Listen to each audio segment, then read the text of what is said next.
Bom, pessoal, nós estamos aqui iniciando mais um bate-papo nesse mês. Esse mês vai ser rico porque nós teremos dois bate-papos, né?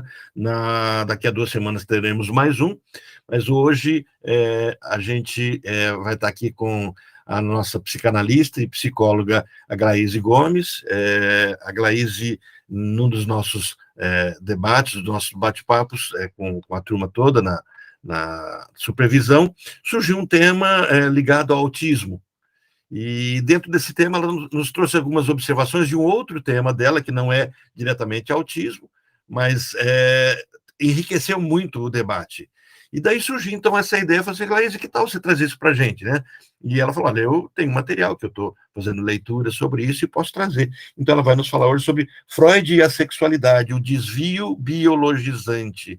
É um tema interessante, porque nos fala muito dessa construção do nosso ego. Ela traz, parece, uma leitura sobre Laplanche, e o formato como ele traz a construção do ego e como é que isso perpassa na construção de estruturas, e claro que vai entrar nesse ponto, né? Seria, não sei se vai ser explicitamente desse formato, né? Seria o autismo uma estrutura, um adoecimento estrutural, né? Sei, nós não conversamos sobre detalhes, porque eu gosto de ter surpresa também, e aí vai ficar muito por conta dela. Glaise, já é nossa colega aqui, está sempre com a gente, sempre enriquecendo, mas no bate-papo é a primeira vez, né, Glaise? Então, seja bem-vinda e a palavra é sua, aquela regrinha, tendo dúvidas, coloquem nas notas, e eu estou vendo aqui as notas o tempo todo, e vou fazendo esse processo de mediação sobre esse tema, tá bom?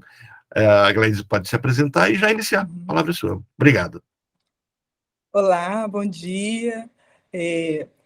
Queria primeiro agradecer o convite, Orlando. Fiquei bastante honrada. Esse é um estudo que me interessa bastante, né, sobre o Laplanche, e eu acho assim, bacana poder dividir também com os colegas, porque é um psicanalista que ele não é tanto conhecido com a sua teoria, mas pelo seu vocabulário, né, de psicanálise, que ficou tão difundido em todo mundo. E, enfim, deixa eu começar aqui a apresentação e eu vou explicar um pouquinho para vocês do que se trata. Orlando, eu consigo compartilhar a tela daqui? Tá bem, então. Sim, consegue. Deixa eu só colocar para cá. Me fala se vai aparecer aí para vocês. Tá aparecendo? Deixa eu só trocar a tela, peraí. Agora sim? Aparece? Não? Ainda não. Deixa eu ver se será que é alguma coisa na configuração. Peraí. Deixa eu tentar de novo. Eu não botei para compartilhar, então só um instantinho. Onde está aqui?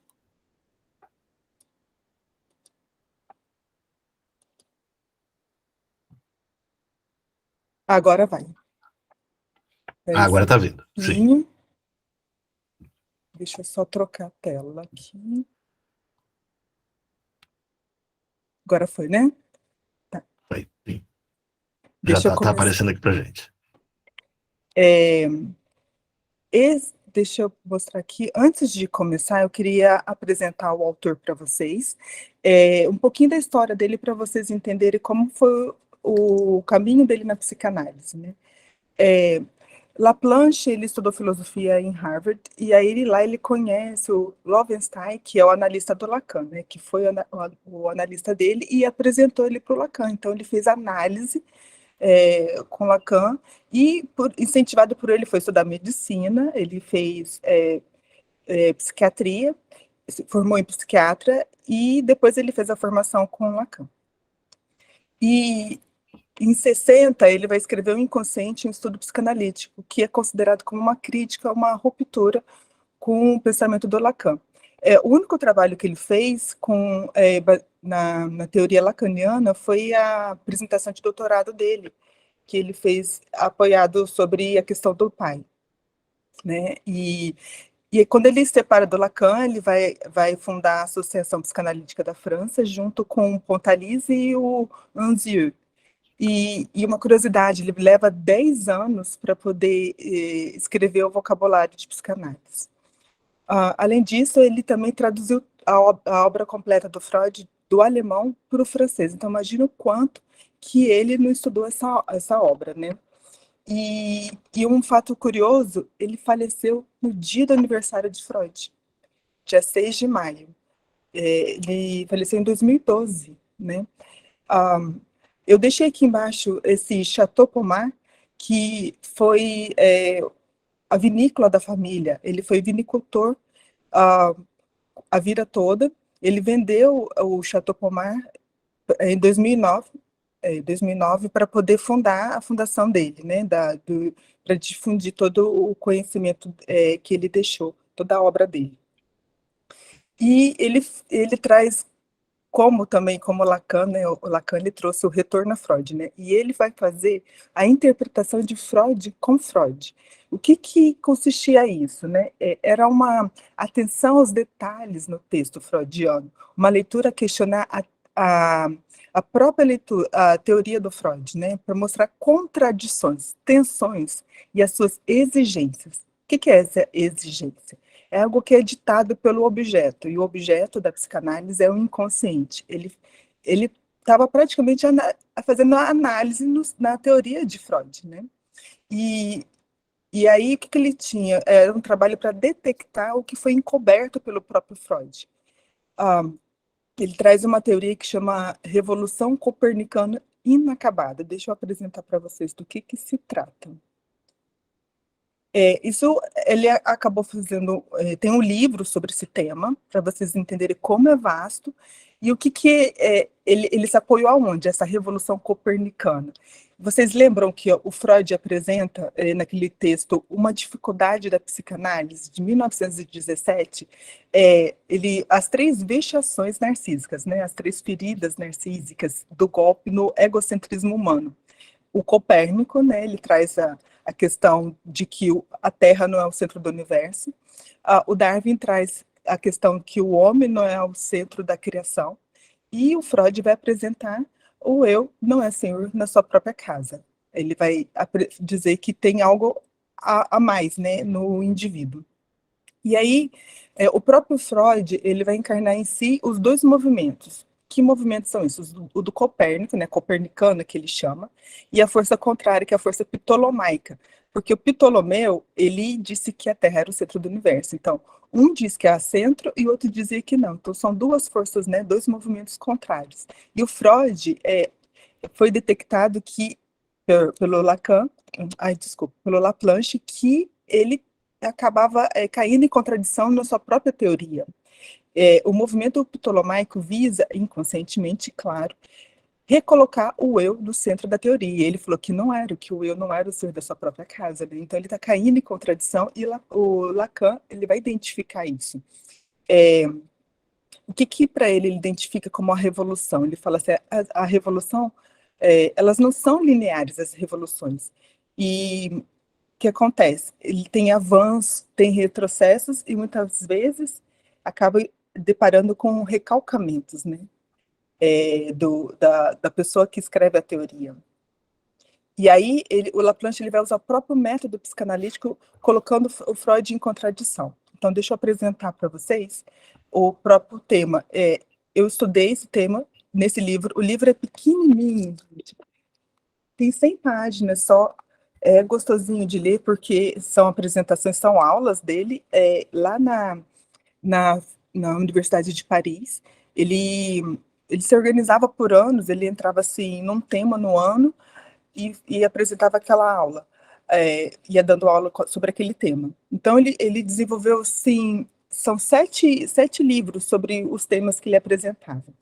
Ele chama de problemáticas. Aí ele fala, um ano ele falou sobre angústia, que é super interessante, castração e simbolizações, sublimação, que também é muito interessante, o inconsciente e o id, a tina, que ele traz a transferência, e trouxe o l'après-coup, que é a posteriori, que não tem tradução em português, e esse livro, o último, ele só está traduzido um trechinho, lógico que é muito mais amplo o tema,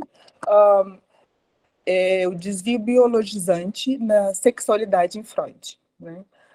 Aí o livro ele fala sobre a gênese do aparelho psicossexual, sobre a metapsicologia e das primeiras relações da mãe e o bebê, que é onde eu fiz o link com o tema que a gente estava discutindo. E o Freud, vamos lá, que eu vou trazer as contradições dele que ele vai apresentar. Como foi o desvio foi localizado por ele? Primeiro, Freud traz a teoria da sedução, e aí na carta 69 a Flies, ele vem dizer o quê? Não acredita em minha neurótica, né? E aí o Laplanche vai identificar o desvio biologizante e ele vai trazer a teoria da sedução generalizada. É o outro livro também sensacional que ele acabou publicando sobre o tema. Vamos lá, o que é a teoria da sedução generalizada? A teoria vem explicar a gênese do aparelho sexual do ser humano, a partir da relação interhumana, e não a partir de origens biológicas. Deixa eu só abrir um parêntese. Eu estou trazendo a questão dele, que ele apresenta sobre essa relação interhumana, que é a visão da psicanálise. Não quero entrar em discussão de outras áreas do biológico, porque não cabe a mim, e claro que vejo também que não foi a linha que Laplanche seguiu. Então, ele não nega as outras áreas, mas ele está explicando a área de estudo dele, tá? Vamos lá. Eu vou ler um trechinho de Freud que ele fala dessa sedução generalizada, para vocês verem que o Freud nunca abandonou a teoria da sedução. Ó, ele vai falar o seguinte, esse é interessante porque a gente já estudou esse texto e a gente falou sobre isso. Vamos lá. É do trecho da feminilidade, das conferências, é o número 32. No período em que o principal interesse voltava-se para a descoberta de traumas sexuais infantis, quase todas as minhas pacientes contavam-me haverem sido seduzidas pelo pai. Gente, muito engraçado. Eu ouvi isso de uma paciente minha e eu vou falar para vocês, assusta quando você escuta uma coisa dessa. Até você lembrar da teoria e juntar uma coisa com a outra, dá um susto, viu? Fui forçado a reconhecer, por fim, que tais relatos eram verídicos, e assim cheguei a compreender que os sintomas histéricos derivam de fantasias e não de ocorrências reais. Apenas mais tarde pude reconhecer nessa fantasia de ser seduzida pelo pai a expressão do típico complexo de Édipo nas mulheres. Gente, vocês lembram o texto das lembranças encobridoras? Aí, ó. A gente só vai fazendo a costura, vai vendo e vai costurando. E agora encontramos mais uma vez a fantasia da sedução na pré-história, pré-edipiana das meninas. Contudo, o sedutor é regularmente a mãe. Aqui a fantasia toca o chão da realidade, pois foi realmente a mãe quem, por suas atividades concernentes à higiene corporal da criança, inevitavelmente a estimulou e talvez até despertou pela primeira vez sensações prazerosas nos genitais da menina.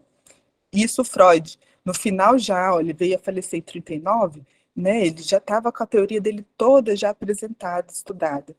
E ele voltou a esse assunto ainda da teoria da sedução. Veja bem que ele nunca abandonou essa teoria. Vamos lá. E aí, o que o Laplanche vai trazer? Ele vai dizer o seguinte, ele vai se basear na questão de que o trauma não vai brotar da fantasia. Ali no texto ele estava falando, né, que era uma fantasia. E nem a pulsão sexual brota do corpo, que é onde ele traz essa crítica do desvio biologizante. E seria proveniente do outro, né, do outro cuidador dessa criança. Dos cuidados de higiene, os gestos de carinho, os olhares, as palavras, as designações de gênero. Está tudo já trazendo essa pulsão, libidinizando o corpo desse bebê nesses cuidados. E aí que ele só completa uma coisa, ele fala assim que ao denunciar esse desvio do Freud, ele não vai denunciar o biológico do ser humano, ele quer restituir o real papel das fantasias sexuais e do biológico na etiologia humana. Vamos seguir aqui, ó. O risco. Então, qual é o problema se o Freud seguir por essa questão do biologizante? Qual seria o risco, né? o biologismo da pulsão sexual daria a impressão de que a sexualidade estaria enxertada no biológico, né, que ela surgiria, né, partiria do biológico, que toda excitação da pulsão sexual corresponderia a um aspecto somático, que seria inato e instintual do indivíduo, ao mesmo tempo que seria fantasmático. Eu coloquei essa cena aqui do discurso de Aristófanes, que também foi um tema que a gente discutiu esses dias, né, do banquete de Platão, porque nos 3 ensaios ele traz isso, essa cena, para poder falar sobre a terceira parte dos 3 ensaios, onde ele apresenta a questão do adolescente, porque no mito popular, né, o que se fala? Que a sexualidade ela surge na adolescência, né? E aí ele faz toda uma apresentação dizendo que não é esse encontro dessa busca desse corpo para essa completude que só vai dar na adolescência. Não, ela já está inserida da criança desde o início, do início ali da infância. Ele vai explicar qual é esse início, tá? Deixa eu passar aqui. Vamos lá. Então, esse risco do abandono da teoria da sedução é o instinto. O que ele fala? Eu trouxe as 2 palavras, trib e instinct, porque, lembra, o James Strache, ele traz essa questão quando ele traduz a obra do Freud do alemão para o inglês, e ele traduz trib como instinct. E qual é o problema daí? Por exemplo, eu botei uma abelha. A abelha, quando ela nasce, ela sabe que ela é abelha. E ela sabe que ela tem que ir no pólen produzir o mel e ela vai morrer fazendo isso pro resto da vida. O homem não. O indivíduo, ele já como eu coloquei a frase do Jean-Paul Sartre, no animal a essência procede à existência, e no homem não. A existência procede à essência, só depois que ele vai atrás de alguma coisa. E mesmo assim, ele fica em busca desse, agora está na moda, né, desse propósito, né, do que ele quer para a vida dele. E para você ver como é diferente, porque ambas as palavras, elas têm um sentido de incitar, de impulsionar, mas trib tem denota um impulso mais cego e mais demoníaco para uma satisfação do que para um fim estabelecido. E ele traz até nesse trecho, o Laplanche, a questão, por exemplo, que aparece nas conferências introdutórias sobre a angústia. A criança, se você não cuida ela no início, ela não tem instinto para se proteger. Se você deixar ela na beirada de um prédio, ela pode cair. Se ela vai atravessar a rua, ela pode ir na frente de um carro. Se ela vê um animal maior do que ela não se importa, ela vai para cima dele. Se você não cuida, ela não tem já um instinto de medo já com ela. Isso ela vai aprendendo a lidar com esse mundo externo, e tanto no que ensino para ela quanto nas vivências dela. Então, não é algo que já nasce, tá? Então, deixa eu seguir aqui. Aí, ele vai identificar na obra 3 momentos do desvio. Quais são eles? Primeiro momento é com a teoria do apoio. Eu vou explicar o que é essa teoria do apoio para vocês, que propõe uma sexualidade que surge apoiada na autoconservação. Depois, ele vai identificar no narcisismo, que volta essa crítica da reconstrução autocentrista, né, do eu. Né? E o terceiro momento é o do segundo dualismo pulsional, que é a pulsão de vida, a pulsão de morte. O primeiro dualismo era a pulsão de conservação, né, e pulsão sexual. Né? E aí ele diz que consiste em situar o estrutural no centro do inconsciente. Então, mais uma vez, centralizando essa questão no corpo, no biológico. O apoio, o que consiste? Eu trouxe um exemplo que do próprio texto de Freud, dos 3 ensaios, onde ele fala sobre o apoio. Os lábios da criança fizeram o papel de uma zona erógena, e o estímulo realizado pelo afluxo do leite quente foi certamente a causa da sensação de prazer no início da satisfação da zona erógena, estava associada a uma satisfação da necessidade alimentar. A atividade sexual se apoia primeiramente sobre uma das funções que serve à conservação da vida, só libertando-se dela mais tarde. Ponto de atenção, o que Freud deu a entender, que a criança, no que ela foi apresentada ao seio e vai mamar, nessa função de conservação de vida, a pulsão sexual aprende o caminho ali, e vai atrás depois para se autossatisfazer, né? Primeiro ela se apoia e ali. Então parece que a função, ali na função do alimentar, ela vai, a pulsão sexual aprende ali o caminho.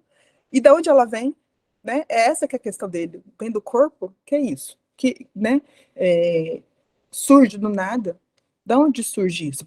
E eu queria chamar uma atenção. Ele fala funções que servem de conservação da vida. Ele não falou pulsão de conservação de vida. Freud mesmo apresentou isso em 1905. Eu vou deixar um fato curioso que ele traz. O texto dos 3 ensaios, Freud, ele traz anotações apenas 5 vezes. Então, você imagina, ele escreve o primeiro texto em 1905, aí ele traz alterações. Ele acrescenta, né? 1910, 15, 20 e 24. 5 vezes ele altera, 4 vezes ele altera o que ele escreve. E aí o Laplanche ele vê esses acréscimos como um aspecto aberrante, para diminuir o aspecto aberrante da sexualidade. Ou seja, algo em Freud já está incomodando ali, meio que inconscientemente, porque ele traz a questão da sexualidade infantil. Ele bate de frente com... Lembra que ele bate de frente com Jung, ele bate de frente com Adler. Então, ele mesmo apresenta a teoria e ele mesmo começa a colocar panos quentes depois no meio da teoria. E isso chama a atenção do Laplanche. Como ele traz uma coisa e depois ele meio que coloca panos quentes para poder acalmar, né? Vamos seguindo aqui. E aí, o risco do apoio. O que acontece? A teoria do apoio é uma tentativa de articular os dois funcionamentos. O sexual, né, da pulsão sexual, com o funcionamento autoconservador, que ali é o funcionamento da função do alimentar, né, da criança. E os seus modos de satisfação, o que abre uma possibilidade de uma instintualização da pulsão sexual. O que ele, no livro, ele faz toda uma explicação, ele pega, ele tenta destrinchar essa pulsão de autoconservação e tenta analisar no que ele traz de característica de uma pulsão sexual. E não encaixa, né? Não bate. Ele fala assim, não tem como a pulsão ser instinto, porque falta elementos para poder classificar como pulsão sexual. Aí, portanto, o apoio responde um problema de origem. Então, ele já sabe aonde inicia. Lembra que eu disse? Aonde que inicia a questão da sexualidade infantil? Ela vai aparecer com o apoio nessa hora aqui, desses cuidados da mãe, da função do amamentar, da higiene. Aí vão surgindo. Vou dar sequência. Aqui, a sexualidade, o que eu explicava antes, vai ficar mais nítido como que foi o estudo dele para entender essa questão. Se é pulsão, autoconservação ou não. Aí ele fala assim, ela vai aparecer apoiada sobre as funções corporais, ok, importantes da vida, ou seja, seria uma fonte, né? Da onde aparece, né? Ela ainda não conhece o objeto sexual, os objetos são ausentes, são objetos fantasísticos, né? Então, ok também. O seu alvo sexual, né, o objetivo, está sob o domínio de uma zona erógena, onde ele vai ter uma satisfação, ok também. Ele fala, todos os elementos de uma pulsão estão aqui, menos a força. Da onde, né, que tem esse movimento, como que ela surgiu? Como assim, né? Tem esse movimento. E aí ele fala assim, a oposição predominante é o apoio, porque a força é do outro, que está cuidando desse bebê. Se fosse o eu, ele brotaria acusando um instinto e não uma pulsão. Lembra que a gente já viu que o ser humano não tem instinto, tem pulsão. E até um ponto crítico para os livros, né, as novas traduções da Companhia das Letras, porque a tradução está ótima, mas ele traduz a pulsão como instinto. E tem uma briga em relação a isso bem grande. Ele fez uma explicação, mas não sei se colou. Vamos seguir. O sexual, então, vem do sexual. Portanto, a teoria da sedução traria a verdade do apoio. A verdade do apoio é a sedução, sobre a qual o sexual tem funcionamento. O corpo não é a fonte primária da pulsão. Primária, ele falou, depois sim, né, esse reservatório pulsional, mas a primária não é. O corpo, sem ter sido excitado pelo outro, seduzido de uma forma generalizada, né, nos cuidados do outro, esse corpo não daria origem à pulsão. Então, o corpo seria o apoio sobre o qual o sexual tem funcionamento. Tá vendo a mãe ali cuidando?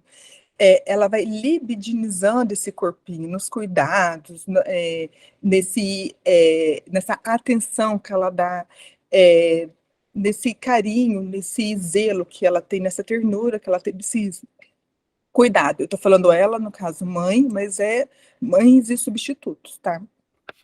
Glaise, Ah, você me lembrou agora um ponto, e eu não sei se ah, você conseguiria contemplar essa perspectiva nessa exposição. Por ah. exemplo, eu me lembrei da Chantala, Sim, que quando sim. você percebe que a mãe estimula todo o corpo da criança. Sim, exatamente. E eu ia até trazer a questão do Winnicott. O Winnicott fala do holding, do handle, né? Bion fala em ser continente, né?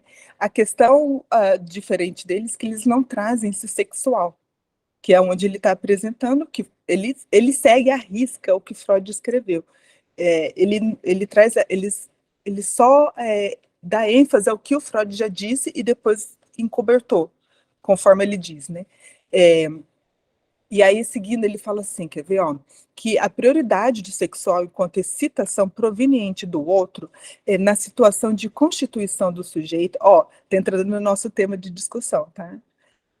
O Laplante descreve uma situação antropológica fundamental, ou seja, remete àquele, o que Freud chamou de desamparo. É uma situação que é marcada por uma relação de dependência do recém-nascido, inscrito no plano de autoconservação ou de apego-ternura. Quem traz o tema ternura é Freud, e o apego é Bowlby, né? A teoria do apego. E ante o adulto, para quem a sexualidade inconsciente já reina como soberana sobre as outras forças psíquicas, ou seja, ele já tem o sexual dele já implementado no inconsciente dele, porque ele teve os cuidados dele quando bebê, né? E a mãe funciona de forma dupla. Ela vai excitar essa criança nesses cuidados, porque a pele, né, é um grande órgão, né, sensorial, e a boca, o próprio cuidado higiênico, quando vai limpar a criança também, essa atenção que a mãe dá, como que, gente, eu não me esqueço, a minha sogra tinha uma coisa, ela ficava, olha o bombonzinho dessa menina para não assar, e tinha uma atenção com esse bombonzinho, e a gente fica assim preocupado, né? Desses cuidados, essa atenção, e é justo nesses pontos de troca do alimento, ali, dos cuidados, da higiene, e fora o restante, né, que a mãe está sempre dando contorno, limites, ajudando essa criança a se organizar também. Ela excita e ajuda ela a se organizar também. Próprio olhar, né? A criança não olha para mim quando ela vai fazer alguma coisa de errada para ver se está certo, também se não está, se aquele comportamento dela é aceito ou não. Essa troca, né, do que a mãe fala, e a criança adora ouvir a voz da mãe, do pai também. Então, esse encontro é marcado por um grande desequilíbrio, onde está marcado não só para a criança de uma posição, ele fala passiva, mas também do adulto cuja sua sexualidade está submetida a um inconsciente que ele próprio desconhece. E aqui que eu estava apoiando a questão do autismo, porque essa troca dessa mensagem, esse cuidado desse adulto que com essa criança, que vai, segundo Laplanche, vai implementando mensagens enigmáticas que o próprio adulto desconhece, tá? Vamos seguir. Aí ele vai trazer esse termo a posteriori. Ele traduz também como no texto como só depois, tá? E é aquela palavra que eu falei em francês, o l'après coup. Esse texto não tem traduzido, mas funciona assim. Ela não passa de uma bomba de efeito retardado depositada no sujeito e que depois de certo tempo explode. Ou seja, é a lógica do traumatismo em dois tempos e vai validar a teoria da sedução. Vamos lá. Ela aparece semanas depois, após da teoria da sedução ter sido abandonada. E eu esqueci de falar para vocês, mas a teoria do apoio, o Freud, ele não apresenta a teoria do apoio. Quem apresenta é Laplanche. Quando ele vai fazer essa tradução das obras do Freud, ele consegue identificar essa teoria do apoio, e só quem não fala a língua alemã que percebe, porque está lendo ali e fala, está apoiada, e assim, não deram importância. Ou seja, Freud mesmo não conheceu esse termo. Só nós pós-freudianos que tivemos a possibilidade de poder ter o contato com esse termo. E tem no vocabulário de Laplanche, está lá, depois se vocês quiserem ler com mais calma, para poder entender como que é a teoria. Então, vamos lá. A posteriori, quem apresentou isso foi Lacan, quando ele fez aquele retorno a Freud. E as riquezas desses dois conceitos, olha lá, só os pós-freudianos que tiveram a oportunidade de conhecer. Então, o que é essa teoria do a posteriori? O primeiro tempo tem uma sedução real sexual. A criança não sabe o que acontece. Essa implementação na derme psicofísica da criança, achei tão bonito isso, derme psicofísica. Né, filha, a minha derme psicofísica está tão seca. Mas, enfim, que sem recursos simbólicos, a criança não tem recursos simbólicos, não faz uma substituição significante. Ela não sabe o que está acontecendo, né? Ela recebe só toda aquele caldeirão, né? Esse ataque pulsional, que eu dizia também com o autismo. E aí, no segundo tempo, a criança se dá conta do que acontece. Aí sim é o tempo do trauma sexual, é a posteriori que dá significado. O objeto de tradução é reativado por uma experiência de sedução que entra em ressonância com o tempo 1. Vocês lembram, acho que é Elizabeth, que vai na venda e ela vê o olhar do cara e ela tem essa significação de algo que remete nela de sexual? É isso. Isso, pronto. Quando você... Sabe quando tem um insight que cai a ficha, que você fala, nossa, é essa que é a questão. E é isso que eles falam que acontece com o adolescente, porque o adolescente ele só vai ter a percepção do sexual depois, a posteriori, né? E aí, como essa ação dá sentido, o que o Laplanche chama de tradução, tá?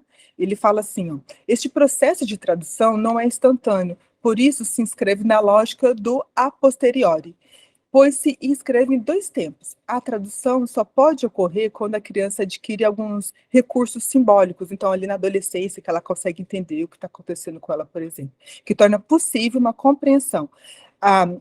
As segundas experiências são reativadas por associação com as primeiras, num circuito de significantes marcado pelo plano sexual. Aqui é onde entra o recalque, sabe? Quando ele tem um insight e aí ele vai recalcar. E a questão aqui também outra, um tempo não é separado do outro, porque ele não percebe um tempo se ele não percebeu o outro. O insight só vai dar, eu tô falando insight porque também é outra palavra de modinha, mas assim, a percepção só vai dar no segundo momento, mas é aí que ele entende o primeiro, que está recalcado, tá? Daqui que, deixa eu seguir, quer ver, ó. Então, para resumir, assim como a sedução é a verdade do apoio, o apoio aparece como verdade. A posteriori, nos enunciados sobre o autorotismo e sobre as zonas erógenas, para confirmar que o adulto passa essas mensagens através dos cuidados deles, um corpinho que vai libidinizando o corpinho dessa criança, e a criança com o apoio no autoconservador, né, ali no alimento, nos cuidados, vai atrás dessa satisfação sozinho depois no autoerotismo, que é o chuchar o dedo, estou dando exemplo aqui do oral, mas é chuchar o dedo, chuchar, sei lá, uma chupeta, o próprio peito da mãe, né, sobre essas zonas erógenas. No caso, eu falei sobre a boca. Vamos dar sequência aqui, deixa eu ver. E aqui, ele traz o seguinte, ele fala que essas zonas erógenas, elas têm relação com estados de desenvolvimento. Isso é muito interessante. Ele fala assim, que a relação dos cuidados abre vias de implementação. Como eu falei, um cuidado higiênico, cuidado da alimentação, porque para que aquilo que os gestos dos adultos vinculados com fantasias é muito importante. Esses gestos vêm com fantasias, essas mensagens enigmáticas estão nessas fantasias inconscientes sexuais dos adultos. Como as das histéricas, que elas falaram que foram seduzidas dos pais nessas fantasias. Então, as zonas erógenas se transformam em lugares privilegiados de precipitações e de organização das fantasias, não devido à influência genética, mas sim devido a uma contingência de sedução. Por isso que o Laplanche ele se opõe a uma evolução normativa. Ele não fala assim que tem fase de desenvolvimento. Isso tem a ver ali no cuidado, então vai depender de pessoa para pessoa. Você vê que quando a gente fala sobre desenvolvimento, nesses estádios de desenvolvimento, fala oral. Eu acho que o oral, acho que é até 2 anos. Não. O anal, 3 anos. Não. Sempre a pessoa fica perdida, ela tenta encaixar ali. E aí ele vai falar, o Freud, ele nunca falou que tinha uma ordem do oral, tanto é que quando ele apresenta o primeiro texto dele lá, em 1905, dos 3 ensaios, ele apresenta o anal, ele não vai apresentar o oral. E ele diz que nem o oral ele apresenta como ele apresentou o anal, né? E aí ele fala assim, que isso foi de estágios, né, foi o Abraham que apresentou, que ele fez toda uma teoria. E aí foi para frente e pegou, vamos dizer, a modinha de falar que tem uma sequência. Mas ele fala, desde o primeiro dia, a mãe cuida, por exemplo, do bombonzinho da criança. Ela vai dar uma atenção para esse anal, para a criança não ficar assada, para ter uma higiene, ela vai observar para ver que cor que tá, qual é o shape que tá, tem uma atenção diferenciada. E é isso que ele quer dizer. Alimentação, não tem épocas, tem, claro, dentro de uma maturação do bebê, que vai estar mais consistente as fezes dele depois, mas ela disse assim, desde o começo ele já está lidando com sensações de prazeres, desde do primeiros cuidados dele, né, ali quando ele está com a mãe. Vamos seguir aqui. Aí eu ressaltei um trecho de Schreber, ele fala assim, faço essas observações, é necessário admitir que não existe desde o início no indivíduo uma unidade do eu, mas as pulsões autoeróticas existem desde a origem. E aqui é engraçado que ele diz que lá em 1905 ele disse que não tinha. Vamos lá. Alguma coisa, uma nova ação psíquica deve, pois, vir a acrescentar ao autoerotismo para dar forma ao narcisismo. Quem é que a nova ação psíquica é o adulto que cuida da criança, né? Vamos lá. Tá. Eu só não falei, ele usa o termo de tradução, ele está apoiado no texto de Freud, tá? É uma carta para Fliss de 52 que ele traz esse termo de tradução. quando a gente estava falando sobre a tradução desse cuidado, dessa mensagem enigmática que vai para a criança. Já entrando no segundo tema, que ele fala, né, da questão do biologismo, o narcisismo primário e o apoio. Lembra que eu disse antes que era com o autoerotismo, era verdade do autoerotismo e também do narcisismo. Por quê? O narcisismo é introduzido. Vocês lembram o nome do texto? Aqui o Freud ele faz um lapso. Ele chama a introdução do narcisismo. O narcisismo é introduzido nessa criança. É através da ternura, dos cuidados da criança. É na interação que desliza essa ternura, que se insinua a ação inconsciente do outro sobre a mensagem inconsciente sexual que é passada. Logo, é através dessa ternura ou do apego, né, que o apoio do corpo da criança, que as mensagens inconscientes do outro serão transmitidas. Que também cai, mais uma vez, lá, reafirmando o que eu dizia sobre o autismo. Vamos seguindo. O Freud diz que o eu, ele torna emprestado a sua força da pulsão do plano erótico. Lembra lá do autoerótico? Ele já estava sendo libidinizado, já estava sendo introduzido a libido no corpinho dessa criança. O eu é investimento de libido, de pulsão sexual. O eu é um reservatório no sentido que ele é preenchido, ele não é originário. O id também se transforma daí, a partir disso, será preenchido da sexualidade, das mensagens enigmáticas inconscientes, não traduzidas pelo outro. Lógico que o eu vai se organizando, né? Ele é uma instância que se organiza e ele vai fazer o que ele consegue traduzir, ele traz para ele, né? Como um grande imã. E o que ele não dá conta de traduzir é o recalcado. Né, vai formar também um inconsciente, formando esse eu.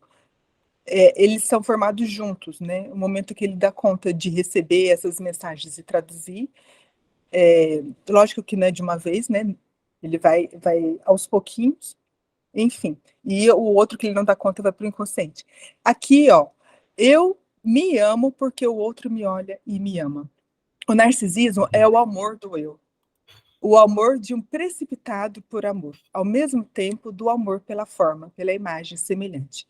Um eu amado, investido de libido, diz Freud, tornando-se um grande reservatório de libido. E o Lacan ele vai explicar, o Freud não deu conta de explicar esse processo, o Lacan explica como, e dá o nome de estágio de espelho. Mas ele não fala da origem, né? Ele também parece que surge de um nada, como se de repente ficasse pronto, daí tá surgindo o narcisismo ali. Ele não fala de onde vem esse libido do corpo dessa criança. Vamos lá. Aqui já o texto do narcisismo. Aquele primeiro eu trouxe do Schreber, o Schreber era 1911, então ele tem todo um texto falando, no caso do Schreber, apresentando já o narcisismo, um esboço ali do narcisismo. As primeiras satisfações sexuais, as autoeróticas, são vividas no conjunto ao exercício de funções vitais, lembra? Que servem à conservação do indivíduo. As pulsões sexuais se estendem sobre a satisfação da pulsão do eu. Aí aqui ele fala de novo pulsão do eu, só que a gente está conversando que seria uma função e não a pulsão. As quais só se tornarão independentes mais tarde, né, ali no autoerotismo.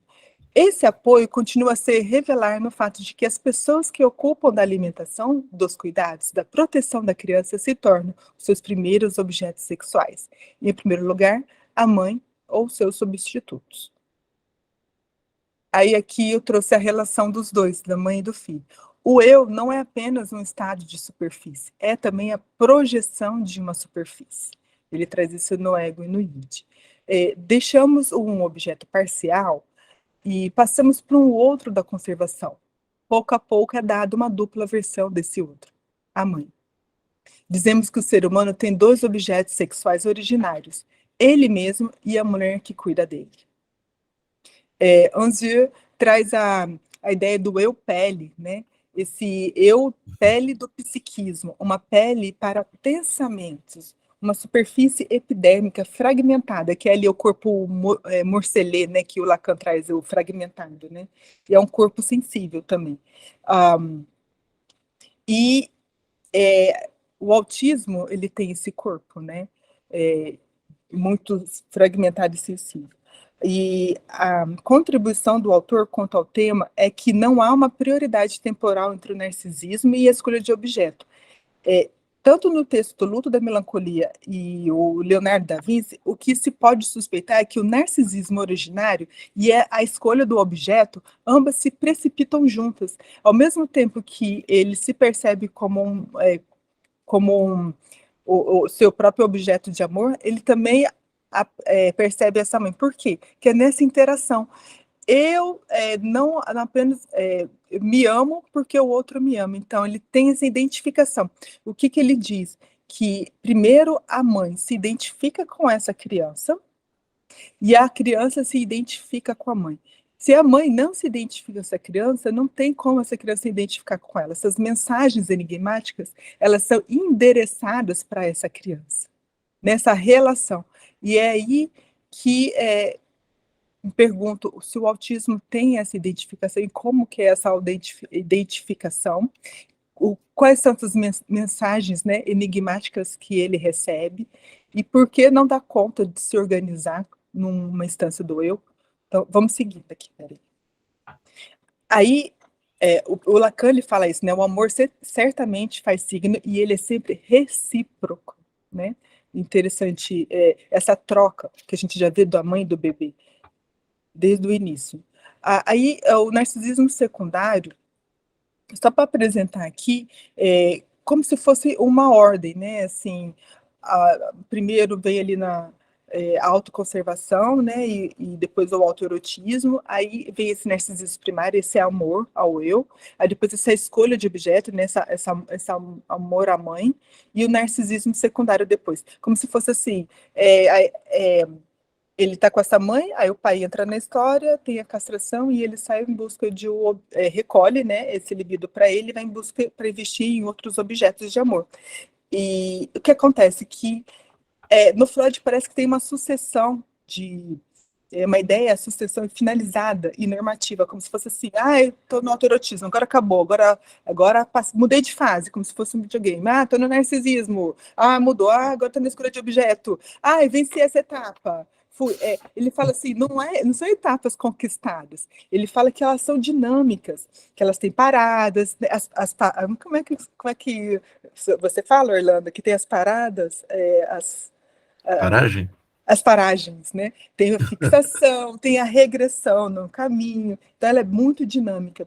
E o Laplanche fala que são vários momentos narcísicos, com repetições e microsequências também. Ele não coloca estádios, sabe? E, por exemplo, eu ia dizer, aqui no narcisismo primário, a escolha de objeto, ele acabou de falar que se dão ao mesmo momento, né? Não é um momento de um e outro nessa troca, né? Vou seguir aqui, já está acabando. Na história do narcisismo, da libido no caminho do autoerotismo para o amor de objeto. Esse estágio foi qualificado de narcisismo. Consiste que o indivíduo em desenvolvimento para adquirir um objeto de amor reúne uma unidade às suas pulsões sexuais, que trabalham autoeroticamente.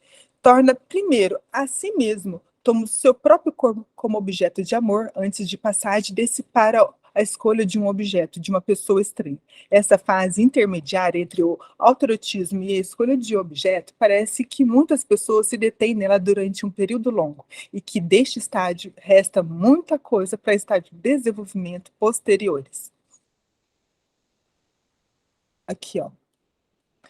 O Laplanche ele vai afirmar que o narcisismo secundário é o narcisismo adulto, patológico, sintomático, e o narcisismo primário é o da infância, o que contribui para desmistificar a ideia de um narcisismo primário que seria inteiramente originário. Começou aqui o narcisismo, né? Ele fala, não é bem assim. E o Freud fala assim, somos levados a conceber que esse narcisismo que recolheu os investimentos dos objetos como um primário, que foi obscurecido por múltiplas influências, tá vendo? São várias coisinhas, vários momentos, né? Não um único que o ultrapassou. E o segundo, o Freud, ele fala que na esquizofrenia, o destino da libido, retirada do mundo, é levada para o eu, né? De modo que aparece que uma atitude narcísica. E o delírio é a manifestação mais clara de um estado que já existia. lembrando sobre esse movimento da libido que é investido e que é recolhido, o Freud ele lembra dessa frase: concentrada está a sua alma no estreito orifício do molar. Ele cita no texto do narcisismo, falando da experiência da dor e das doenças orgânicas ao narcisismo, indicando que um enfermo retira o interesse do libido do mundo e concentra-se os órgãos num órgão dolorido ou doente. Eu coloquei para poder enfatizar esse movimento da libido, de investimento quando ele é recolhido. Ele é recolhido numa depressão, ele é recolhido numa melancolia, num luto, numa doença, né? Na perda, né, no luto, né, na perda desse objeto, enfim, vamos dando sequência. E eu trouxe essa frase do Freud que eu acho que ilustra bastante. Em última análise, precisamos amar para não adoecer, né?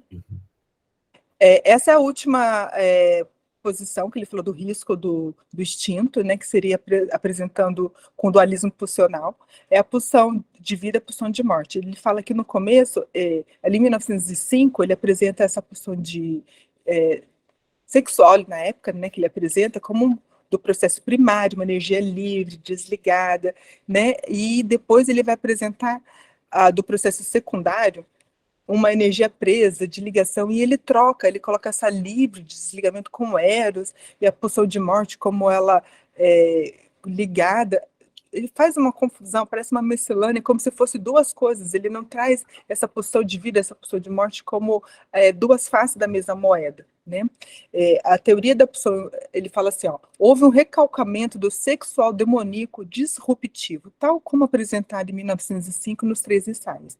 Ele foi pouco a pouco cedendo lugar a uma noção biológica, a pulsão de morte, porque ele dá a entender que ela tende, né, à destruição, né? O sexual vai se transformando em eros, pulsão do eu, uma sexualidade ligada, por assim dizer, não desligante e mortífera, como em 1905. A gente falou sobre isso essa semana, né, Orlando? Sobre a questão da pulsão. Vamos lá. Se o eu é o grande reservatório da libido, se todas as nossas ações passam pelo amor a nós mesmos, e se todo fazer é para se conservar na vida, é porque se conserva na vida por amor. Amor ao outro, amor por a si mesmo. Aí eu vou trazer algumas frases que reafirma isso. Como fica forte uma pessoa quando está segura de ser amada? Outra frase que a gente falou essa semana, né? Essa eu tenho no meu consultório. Olha... E não se faz outra coisa na análise, senão falar de amor, não é mesmo? E quando, através da análise, chegamos aos conflitos mais profundos de onde surgem o ódio e a ansiedade, também encontramos lá o amor. Todo tratamento psicanalítico é uma tentativa para liberar o amor recalcado. Só o amor permite ao gozo condescender ao desejo. E por último, a psicanálise é, em essência, uma cura pelo amor. É isso, gente. Aqui eu só deixei algumas referências do que eu fiz, mas basicamente é isso. Coincidiu a frase da minha caneca. A psicanálise é essência, a cura pelo amor. Tá escrito isso aí? Exatamente. Deixa eu dar conta aqui de desligar. Ai, onde que eu tô? Tô aqui, ó. Achei. Prontinho, voltamos. Perfeito. É isso, gente. É interessante, Clarice, quando você colocou essa questão aquela observaçãozinha que eu fiz a partir da sua fala sobre o toque da mão, na hora que tinha o pezinho, a mãe tocando o pé do bebê, não teve como eu não pensar na Chantala, porque é uma estimulação completa, né? Então, assim, a gente vê as UBSs treinando as mães, né? Existe todo um projeto do Ministério da Saúde ligado a treinar a mãe a tocar o corpinho do bebê. E é muito interessante quando você traz essa questão da ternura, porque o que salva o pai e a mãe, o cuidador, de não ser um violentador, é que o amor que ele tem pelo seu filho, pelo pequeno, é ternura. Então, esse é o que o salva, porque, do contrário, é libidinal, é erótico, é um prazer. Como é que é o nome da pele que você mencionou o psicoderme, né? A derme a, psicofísica, né? a derme psicofísica, maravilhoso, que é bem isso. E assim, aqui a gente não tem, nós temos a Adriana, que é massoterapeuta também de formação, e, e nós vamos ter depois o fisioterapeuta no finalzinho do mês, né? Eles iam mais essas palavras. Você já tinha ouvido, Adriana, nesse formato, essa palavra, dermopsicofísica? Eu achei fantástico, estou até anotando. É maravilhoso, porque é bem isso, né? Mas aí vem a minha pergunta. É, na construção do autismo, porque a gente vê o nome da construção do autismo, que seria a retirada do eros, do erótico, né? Ao invés de ser autoerotismo, então colocou-se autismo. É, como é que é esse contato pele? Não sei se dentro daquilo que você colocou do Anzier sobre o pele traz um pouco disso. Nesse formato, como é que a gente poderia implicar o autismo na formação desse sujeitozinho precoce que está ali ainda em processo de formação? Então, dentro do que o Laplanche apresenta para a gente, estaria nesse cuidado, nessa ternura, teria sim o sexual dele encurtido, né? Tem implementado, porque é inconsciente, ele não percebe e ele não sabe, é enigmático para o próprio pai. Então, nesse cuidado, com essa mensagem endereçada para essa criança, algo ali estaria trazendo uma fantasia, porque é a partir dessa fantasia, dessa construção desse mundo desse adulto, né, que vai trazer essa mensagem para essa criança. O que acontece ali, não saberia explicar, mas, por exemplo, o que ele diz que teriam as mensagens que seriam traduzidas por esse bebê tradutor, né, e também pela ajuda desse adulto, que também já vai trazer mensagens traduzíveis, né? E você vê que ele não dá conta de trazer a instância do eu, né? Ele não se identifica eu, né? Pelo menos foi isso que a gente viu aquele dia naquela exposição daquela profissional psicóloga, psicanalista que cuida de autistas. Ela traz que não tem a instância do eu constituída nessa criança. E na visão do Laplanche, faltaria, então, estaria incutida nessa mensagem e faltaria ou seria um excesso, de repente, porque o Freud traz isso, que é o excesso pulsional, né? Quem traz a falta é o Lacan. O Freud é do excesso. Nesse excesso desse ataque, ele não dá conta de se organizar. E por que ele não dá conta? Então, a verdade estaria nessas mensagens enigmáticas que já vêm do inconsciente do adulto, sem ele saber que ele está passando essas mensagens para a criança. Então, é como se houvesse se a gente ignorar colocar de lado, não ignorar porque não existe, mas colocar de lado a questão corpo, de um corpo que não dá conta de reagir, porque quando você colocou nessa questão disso que excede e não é digerido, não é traduzido, nós poderíamos, não estou afirmando, tá? É uma pergunta, tá? Vou falar no termo de afirmação, mas perguntando. Nós poderíamos, então, deduzir que um corpo, o receptor não está dando conta de decodificar tudo aquilo que está vindo. E, por outro lado, tem um outro ser humano que está ali, que não está dando conta de também se expressar ou compreender o próprio limite da ternura, quer dizer, talvez um receio no que fazer, no tocar, como se algo impedisse de se doar completamente a esse filho. Tem até um estudo que fala sobre isso, sobre as mães adotivas, que elas têm essa preocupação de lidar com esse lado do sexual com a criança, que acaba comprometendo alguma coisa nessa relação mãe-filho, porque é uma barreira que é difícil de ultrapassar, né? Agora, aonde implica, eu vou ser bem sincera que eu não saberia dizer, mas eu vejo sim, a questão dessa tradução, também pode ter uma questão nesse cuidado, pode ter uma questão também, além dessa, por que eu estou dizendo isso? Porque ele diz o seguinte, quando a criança é cuidada por essa mãe, ela vai por um caminho neurótico, ela recebeu uma implantação desse libido. Mas se ela segue um caminho psicótico, ela teve uma intromissão. Ele não usa implementação. Então, não é sequência. Ele passou no videogame, passou de fase, agora ele não é mais psicótico. Uhul, agora vamos ver se ele vai dar conta de ser neurótico. Não. Essa mensagem já vem. Essa criança ela já está dentro de uma família. Lembra que eu estava trazendo sobre a questão do transgeracional? Já vem da família essa questão. Então, se ela vai ser implementada, né, implantada, esse libido, ou se vai ser uma intromissão, aí vai depender desse adulto, das fantasias desse adulto que vão vir encurtidas nessas mensagens enigmáticas. Então, eu me pergunto se não estaria numa quarta estrutura, e não seria nem a implementação e nem a intromissão, seria algo mais, ou a falta deles dois, como eu estava comentando nesses cuidados, né? O que poderia estar ali? Essa que poderia ser uma pesquisa, né? Para poder entender, mas ele traz só essas duas questões, ele traz a implantação e a intromissão, ele separa as duas questões, né? As duas maneiras de lidar com essa criança. Então, o que parece que fica mais nítido é de que não é algo que está fechado, né? Não tem como fechar. Nos falta ainda conhecimento que a gente vai ter. Advogar, por exemplo, até o Júlio e o Pedro fizeram algumas observações ali, o Júlio colocando nas anotações a questão de Lacan, né?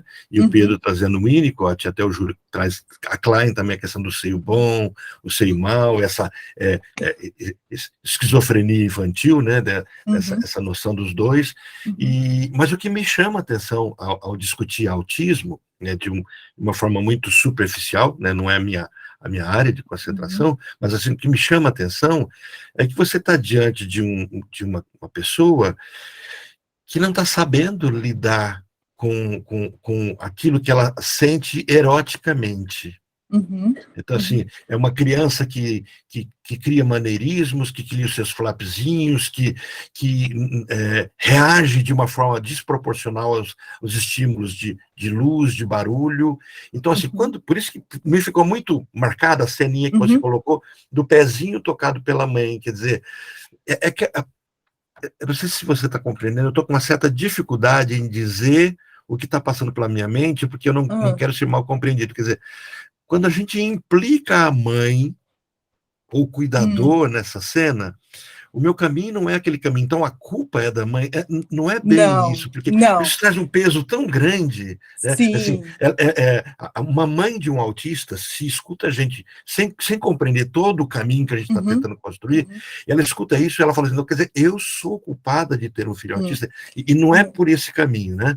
Mas quando você coloca essa questão de que o olhar do adulto, e a expectativa, o que está sendo gerado, como não ter esse caminho de culpar a mãe, tendo essa visão?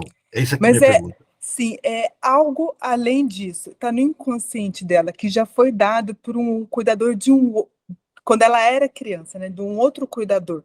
Então, como uma mãe que tem uma expectativa para ter um filho, e quando ele nasce tem uma depressão pós-parto. Ela não gostaria de ter aquilo, ela não gostaria de estar naquela posição, tenho certeza.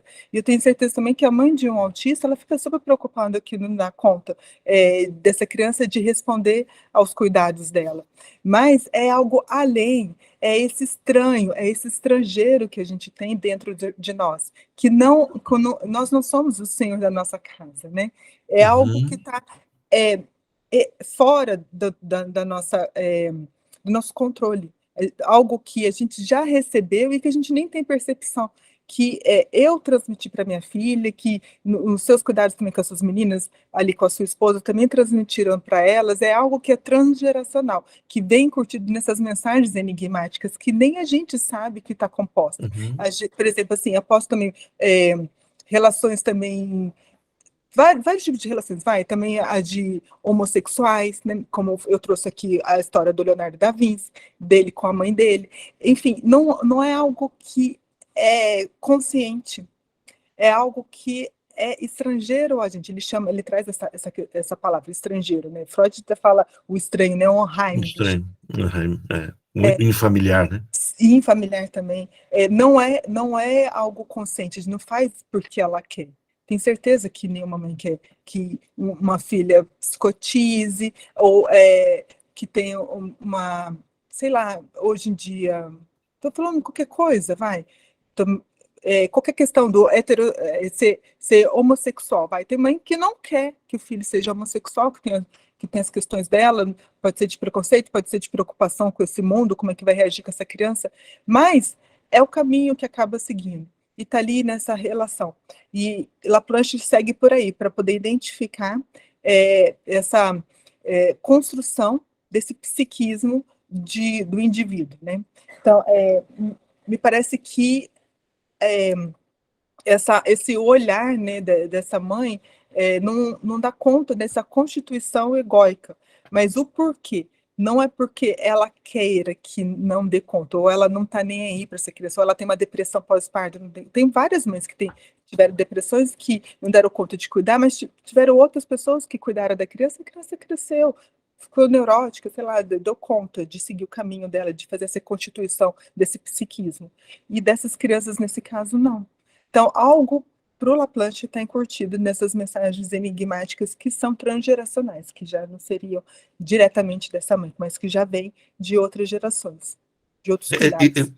Tem um ponto que me vem à mente também, que dentro do que você acabou de colocar, né, que é perfeito, tá maravilhoso isso, mas assim, essa cumplicidade familiar me leva para os conceitos que não são da psicanálise, mas os conceitos da constelação familiar, essa questão do campo, sim, essa expectativa que é gerada aqui.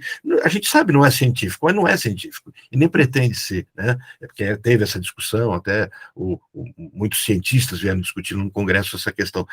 Mas é interessante, se a gente parar de se olhar como ilha, e aí vem a teoria do apego do Bowlby, que traz muito disso, e a gente se olhar dentro de uma expectativa, e aí volta às frases que você colocou, que são perfeitas do Lacan, do Freud, né, quando traz a questão do amor, é como se, então, a construção do autismo, ou qualquer outro tipo de fenômeno humano, vamos colocar nesse termo, né, fenômeno humano, eu estou tentando lembrar qual autor que trabalha, né, com esse tema, esse nome, o fenômeno humano, não sei se é o Sartre que traz, mas assim, esse homem que se manifesta, mas que não é, né, que a palavra fenômeno fala disso, dessa manifestação do número, e não da coisa em si. Quer dizer, eu não sou o que de fato eu sou uma manifestação do meu ser. Olha aí a essência que você colocou. Então, assim, parece que essa criança que se autiza, outra palavra nova, né? Que se torna autista, né? Que se permite, parece que ela faz esse nome da família, talvez para resolver algo. É isso que você está colocando? Quer dizer, existe algo que é da família, que é da pessoa, que é transgeracional, que é filogenético, que cabe a essa mãe que sofre, porque ela é humana, e essa criança responde a tudo isso, não só a mãe, mas a família, o contexto, e essa resposta é que a própria família em si não consegue fazer a leitura, não consegue traduzir, quer dizer, eu não tenho só um problema do autista que não dá conta de traduzir o mundo para ele, mas de uma família que não dá conta de traduzir o que o autista está dizendo para ele. Isso? Sim, sim. E acaba atravessando alguma coisa ali, né? Sempre a gente estava estudando também esse tema na questão no trans, né? Dos trans. Também tem essa questão do gênero com os trans, também ligado a essas mensagens que são transmitidas da mãe para essa criança nesse relacionamento. Porque é muito cedo que ele já se identifica com um gênero trocado com o biológico, né? Diz que também tem autores que faz essa leitura. No que vem transmitido desse inconsciente, que fala com o inconsciente da criança. O Nazi fala assim, né, que o inconsciente conversa com outro inconsciente. E tem disso. Perfeito mesmo, isso. né? Muito, né? O Pedro está agonizando aqui, ele está em desespero. Não, Pedro não, o Pedro e o Júlio. Posso falar? Júlio, Pedro, pode sim. A única coisa que eu vou pedir para todo mundo, gente, vamos tentar formular assim, perguntas, porque a gente precisa aproveitar bastante isso que a Glaise trouxe dessa leitura de Laplanche, né, sobre essa questão, e se a gente puder só a gente evitar colocar a teoria da gente, porque senão a gente vai para até meio-dia. Então, assim, só para vocês sempre transformarem aquilo que todos vocês, tá? Agora a gente já está abrindo, podemos abrir, né, Glaísa, para Pode o debate sim. com a turma, mas assim, tudo que vocês afirmarem, eu queria que tentem transformar a fala de vocês numa pergunta para a gente extrair aqui a leitura que ela trouxe de Laplanche, por favor. Mas podem já, e só levantando as mãozinhas, e eu já vou passando para vocês na sequência que vocês vão colocando. Vamos lá, Júlio, você primeiro?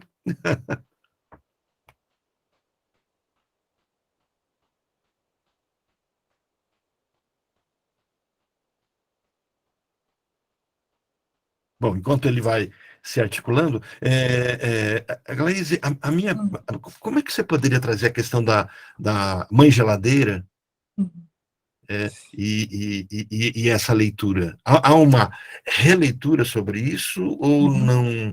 Ele não aborda? Não, ele não traz. Acho que quem traz, acho que é o Winnicott falou dessa mãe geladeira, né?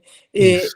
Ele não aborda, ele nunca, ele não coloca um peso sobre uma pessoa em si, né? Ele viria o indivíduo como um todo, vamos dizer, como ele viu Freud fazendo essa leitura da teoria dele, dizendo que o próprio estranho dele foi tocado a posteriori e ele acabou, vamos dizer, que botando panos quentes sobre a questão da sexualidade, trazendo como se fosse algo.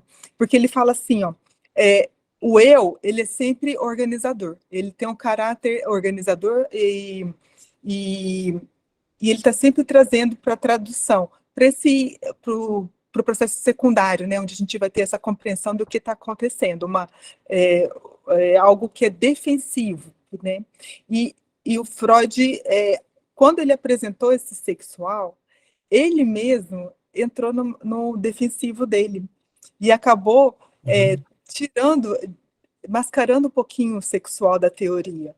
E isso a gente faz na vida, né? Então, de repente, olhando essa mãe geladeira, vai olhar ela numa situação isolada, as questões dela, né? Por que ela chegou a esse ponto e tal. Mas, assim, ele não trouxe nada implicado na mãe, ele traz esse estrangeiro que está encurtido nessas mensagens sexuais, porque ele diz que só tem pulsão sexual, não existe outra pulsão. E a pulsão sexual, ela é agressiva, ela é disruptante, por isso que causa esse trauma na criança. E a criança, ela vai instaurar essa instância do eu, não no modo defensivo, já desde o começo, desse ataque pulsional, desse sexual, desse significante dessignificado que ele não dá conta. É tão agressivo e tão disruptivo que ele precisa se estruturar, se organizar e se defender. Então, você vê que a instância do eu, ela é uma instância defensiva o tempo todo, né? Desse ataque pulsional, desse recalcado que está o tempo todo tentando voltar. E o recalcado por si só é essa organização, ele recalca a criança, né, aos poucos, não é de um momento para outro, ela vai recalcando esses significantes dessignificados, que ele não dá conta dessa tradução, ele tira numa proteção para poder se proteger, literalmente, desse ataque todo pulsional. Aí, no que sobra, cria o inconsciente, e o que lhe dá conta é o eu, né? Para poder se estruturar e se organizar. O que acontece? O recalcado acaba que ele é criado não por questões que entram em conflito, que eu não quero saber. Ele está lá com questões de vivências mimêmicas, de um momento que ele não sabia do que ele estava recebendo, ele não tinha um aparato psíquico estruturado para dar conta desse significante que estava chegando para ele. Então, ele se organiza, recalca o que ele não dá conta, vai se unificando, se estruturando ali no eu, e ao mesmo tempo o id vai se formando. Então, no id, ele não está desde o início que ele se unifica e se separa, não. ele vai se organizar a partir do momento que ele não dá conta desse ataque pulsional mais que ele está recebendo, desses cuidados, nessas mensagens enigmáticas que vêm da mãe. Ele fala que se forma dali. E no que ele vai, para ele dar conta, para ele se traduzir, ele também identifica as próprias fantasias dele, porque a realidade dele é calcada na fantasia, né? Ele só dá conta de receber esses objetos, esses significantes, se ele tem esse objeto na fantasia, que daí ele vai conseguir lidar com o objeto externo. Ele vai se organizando dentro da fantasia. Então, ali já é também o começo da fantasia originária. O que ele traz. Ele tem um livro só sobre a fantasia originária, tem só do inconsciente, explicando também essa formação de ser recalcado. E para mim faz muito sentido, porque aí essa decodificação que ele dá, criando essa fantasia, é o que ele já traz encurtido do que ele recebeu. Né, dessa relação dele com o substituto dele ali, da mãe substituto, né, o cuidador. Muito bom. Você falando agora, eu me lembrei de... não tem jeito de não lembrar de filme, né? Acho que eu vou ter que resolver isso em terapia. Porque eu me lembrei da série, daquela This Is Us. Você assistiu essa série? Aquele episódio onde a mãe não consegue sentir o filho como dela. Porque o filho dela morre. Então, assim, vendo a completude, vendo de forma analítica, ela está no processo também de depressão, porque o filho morre e ela adota um filho, que ela branca, adota um filho negro, e ela não consegue sentir o filho como dela, e ela percebe, isso aqui é interessante, claro que é um filme, é arte, né? Mas ela, ao não sentir o filho como dela, o filho não quer se mamar nela. Porque o filho também não sente que é a própria mãe. Quer dizer, não tem aí você fala, identificação, né? Exato, não tem identificação. Isso me conduz a uma outra cena de um filme, que precisamos falar sobre Kevin, quando a mãe que não quer aquele filho, mas porque o filho vai atrapalhar a carreira dela, e agora o filho vem e ela não consegue, ou holding, né, não consegue abraçar o filho, ela pega o filho, ela chacoalha o filho fora, né, e você vê a cara de angústia e nojo dessa mãe que precisa lidar com o filho que ela ama, mas não sabe expressar esse amor, e aí nós temos ali a estruturação de um perverso, né? Então tem todas essas cenas que são conflitantes, né? E me lembrou, a sua fala anterior agora, me lembrou uma cena do Safra, Gilberto Safra, quando ele fala de um paciente dele, quando você fala da decodificação, eu não sei se você viu uma fala que o Gilberto Safra diz assim, que ele tinha um paciente, e o paciente começa a chorar numa sessão, e aí desce uma lágrima, e ele olha para o Safra e fala assim, é minha. Aí o Safra fala assim, é uma lágrima sua, saiu do seu olho. Ele diz, não, eu estou chorando porque eu estou triste, e não porque eu sei que você quer visualizar em mim uma tristeza. Quer dizer, e ele percebe como aquele menino, aquele rapaz agora tinha amadurecido ao ponto de identificar que a emoção era dele, né? E aí vem aqueles estereótipos, aquelas cenas quando você vê autistas dizendo assim, isso é uma ironia, quer dizer, não dá conta de entender o que é uma ironia, você está sendo sarcástico. Me lembrou do Sheldon, né? Quando ele fala assim, você está fazendo uma ironia porque é um gênio, é inteligentíssimo, não dá conta de entender uma piada, né? Quer dizer, eu preciso emprestar do outro, o olhar do outro, né? Um paciente meu que eu tinha Asperger, todas as vezes que eu chegava para ele, eu falava, como é que você está? Ele dizia assim, normal. E assim, triste, alegre, ele estava normal. E eu tinha que pegar figurinhas, emojis, né?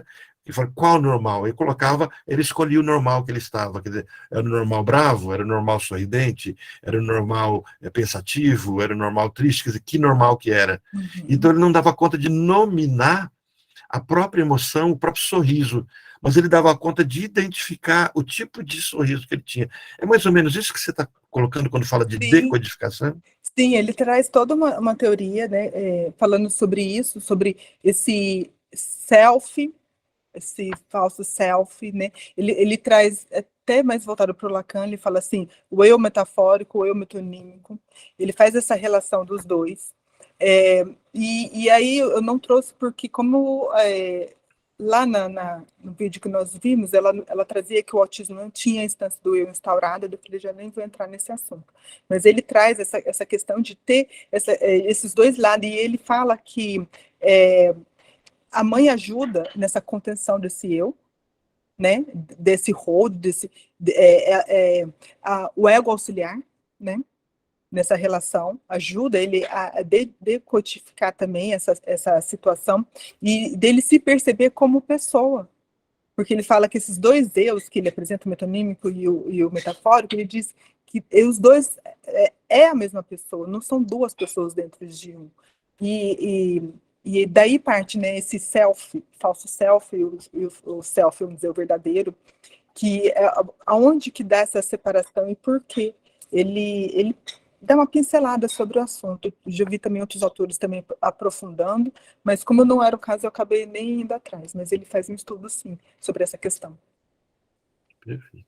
Bom, pessoal, acho que a gente já estouramos bastante nosso tempo. Júlio, opa, agora o Júlio chegou. Pode falar, Júlio. Bom dia a todos e a Bom todas, dia. canalistas. A Glaiva é uma planta maravilhosa. Amo a planta. Muito a psicose, a caminhando. E vejo muito interessante. Eu acho que é uma pergunta para Glaiva, para todos nós, que nos enfrenta na clínica. Júlio, a sua voz está bem distante. Aqui. Está melhor agora? Aumentou 10%. Esse tem problema aqui no áudio. Não, piorou. Agora não. Não, está do mesmo jeito. Está ouvindo agora? Agora sim. Meu fone. Então, é uma pergunta que eu acho que nem forma de pergunta, é para todos nós, dentro da nossa clínica. Eu me vejo essa questão, dentro do autismo, de tudo que foi aqui exposto, diante de uma estrutura, porque a gente sabe dentro da psicanálise existem as 3 estruturas, neurose, psicose, perversão, se aí está dentro de uma delas, ou de uma nova estrutura. Mas eu ainda avanço mais.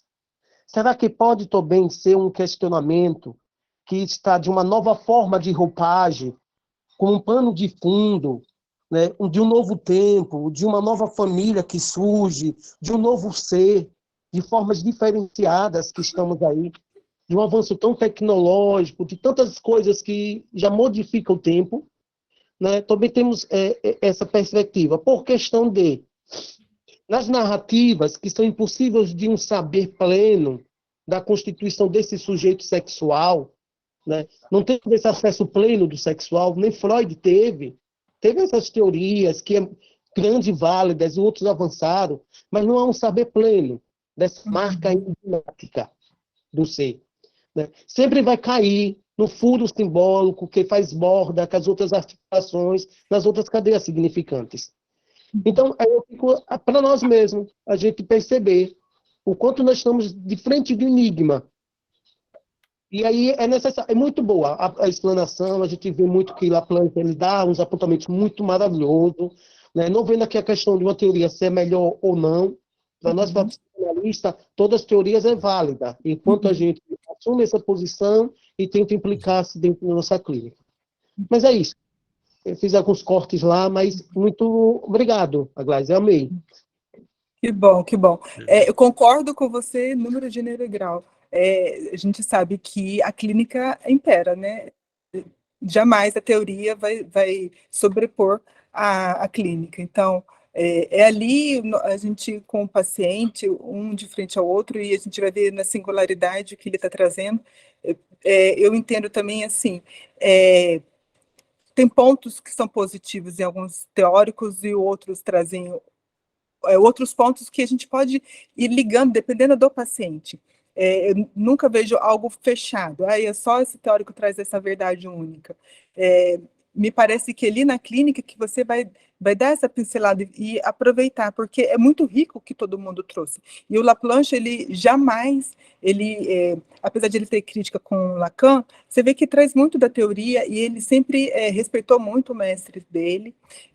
Tanto ele tem algumas críticas com a Klein nessa relação de objeto, ele fala que a relação do objeto não é mais objetal, né, não é a mais importante. Ele traz, como Freud, como Lacan, que o bebê nasce um monte de carne, ele nasce vazio de psiquismo. A Klein traz esse bebê cheio de pulsão de morte, né? Ele fala, não é cheio de pulsão de morte no início. Ele traz essa crítica, mas ele gosta bastante da posição esquizoparanoide, ele fala também da depressiva, ele não descarta toda a teoria das outras pessoas, ele aproveita, ele respeita e ele dá o devido valor para a teoria dela. Ele tem alguns pontos críticos, mas que ele vê que bate de frente com a teoria de Freud, como ele também viu que Freud também cai em contradição, né? Tem essa crítica também em alguns momentos do Freud. Então, eu concordo com você, Júlio. Todas as teorias têm o seu lado, que a gente pode aproveitar. Por isso, Gladys, que eu falo sempre, na psicanálise não é a teoria para a clínica, é a clínica para a teoria. Porque ali nós trabalhamos com um sujeito que é subjetivo, que tem a sua singularidade, que tem todas as suas questões, seja histórica, biológica, sexual, enfim. Então, na psicanálise, nós cuidamos desse sujeito particular, de uma clínica individual. Exatamente, concordo. O Pedro também levantou a mão agora. Pedro tinha feito uma observaçãozinha sobre a questão da mulher geladeira, da mãe geladeira. Mulher geladeira é outra coisa, né? Daqui a pouquinho eu vou apanhar das feministas. Se a Débora estivesse aqui, eu já levava um tapa agora. Que negócio é esse? Mas, assim, da mãe geladeira, ele faz uma observaçãozinha, mas aí, Pedro, pode falar.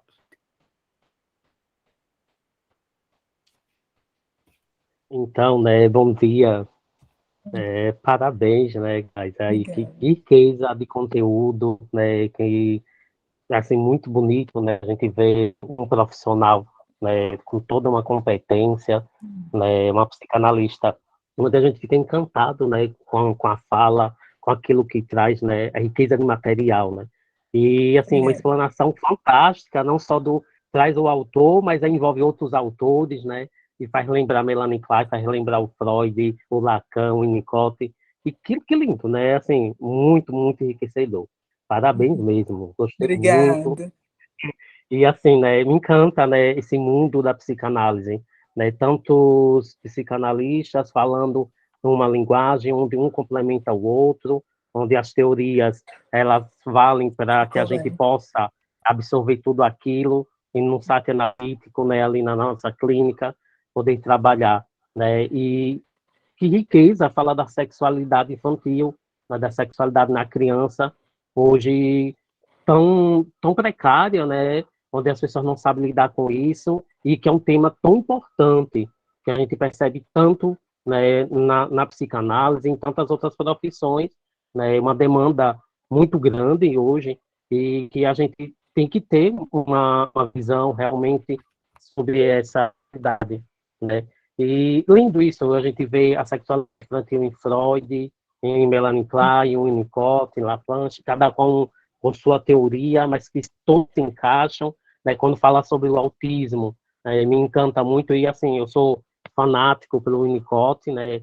Com relação ao autismo, eu vejo que tem uma relação muito próxima, e onde fala dessa questão mesmo do cuidado, do materno, né? E aí vem a questão dessas expressões surgidas durante o tempo, né? De onde é a culpa? De onde vem o autismo? Para quem realmente se adetém mais para isso, para aquilo?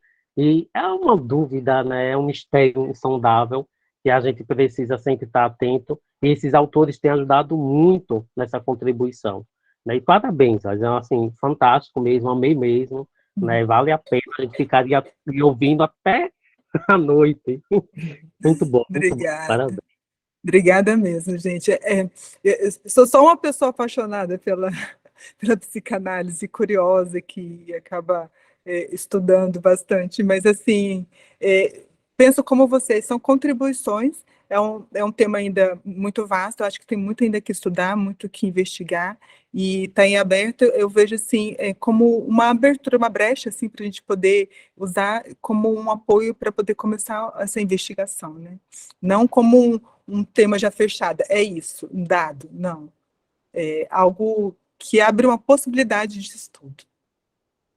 A Milena fez uma pergunta aqui, não sei se ela quer verbalizar isso, mas ela colocou a questão da estrutura, né? Você comentou sobre isso, mas só para deixar isso mais claro, né? Seria uma quarta, nessa visão laplanchiana, né? Seria uma quarta estrutura, se envolveria nas estruturas, não estaria nesse formato de leitura. O que você teria a dizer mais especificamente sobre isso? Então, ele não trouxe essa questão. Por que eu acabei levantando? Lá no vídeo que a gente assistiu, elas levantam essa possibilidade, e como eu falei, seguindo esse caminho da implementação e da intromissão, me parece que tanto a implementação como a intromissão, os dois conseguem instituir pelo menos um eu, né? Ajuda a dar a contorno a alguma coisa, que na psicose é uma relação de mãe e bebê, né, que fica ali no dual, o neurótico que vai para esse triângulo edípico e passa e segue o caminho dele, que entra o terceiro, mas no autismo parece que não entra ninguém, nem ele mesmo, né? Então eu me pergunto, se não seria então o caso de uma quarta estrutura, sendo que essas duas outras deu conta de instaurar um eu nesse indivíduo, né? Uhum. Por isso que essa é a minha dúvida. Por isso que, assim, eu joguei. Perfeito. Não é algo que tem uma resposta ainda, né? A gente está discutindo, né? Mas é interessante essa questão dessa implementação, intromissão, e quando você coloca que tudo isso dá conta de uma construção de eu, que seja um eu, mãe bebê, do psicótico, que seja essa triangulação, e quando você encontra com autismo, parece que não cabe esse rótulo, quer dizer, qual é o eu dele, né? Ficou, acho perfeito, assim. Acho que não tem resposta, porque não tem a resposta ainda. E qualquer resposta será um pouquinho arbitrária, será o inverso daquilo que o Pedro colocou agora há pouco, de que não é. Não, o Júlio colocou que não é. São gêmeos, eu confundo.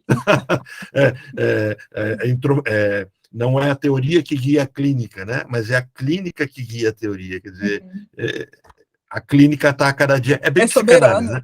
Ela é soberana. A cada sessão, quer dizer, você de repente... Eu me lembro quando eu fazia matéria de lógica na universidade, que a gente falava sobre as teorias. Você pode supor que não existam cisnes negros, a ilustração era o cisne, né? Mas você não pode afirmar que não existe no mundo cisne negro se você não der conta de abranger o mundo inteiro. Quer dizer, aí vem aquele conceito de dedução, de indução, etc. Quer dizer, eu posso afirmar que os autistas são psicóticos, até que eu encontre um autista que não é psicótico. Então, assim, e é possível encontrar, é possível indagar, é possível observar algum tipo de não psicose em autistas. Como é possível, quer dizer, no fundo, a gente não tem respostas, né? Nós temos indagações, né?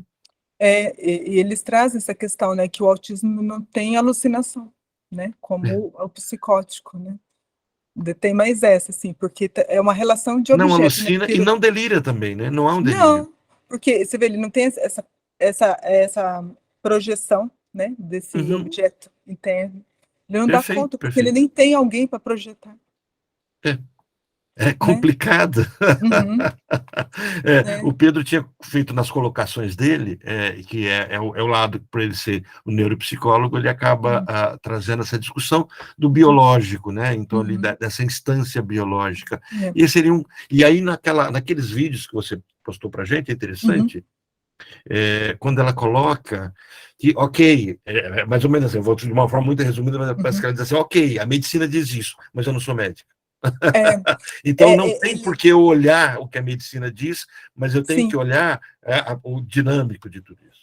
E ele fala isso, eu não nego o biológico, ele faz parte do processo, só que é como se fosse assim, não cabe a mim aqui dentro da minha base de estudo, que apesar até que ele né, ele é psiquiatra, até o psiquiatra também não lida com o biológico diretamente, né? E aí ele traz de acordo com os estudos dele, a análise dele que ele faz de toda a teoria do Freud, não é no comportamental, né? Ele não traz o biológico, ele traz o inconsciente, que ele logo no começo ele já abre, que é a exigência que ele escuta ali nessa interpretação, que ele escuta a exigência do objeto, e o objeto de estudo da psicanálise é o inconsciente. Não cabe Isso, a nós a perfeito. dar palpite dentro do biológico, né? Isso, perfeito. Acho que isso já.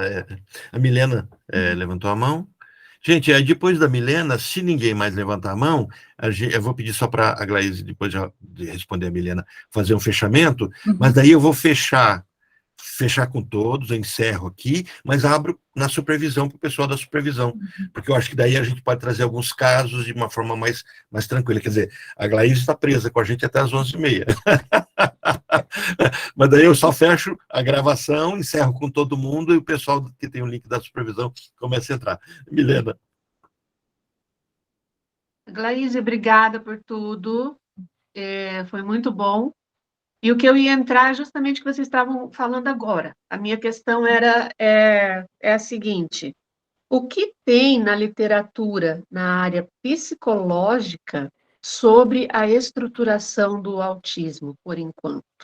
O que já se observou a ponto da gente poder não afirmar, mas sugerir uma quarta estrutura ou uma subestrutura dentro do que a gente já conhece? Você tem essa informação assim da literatura?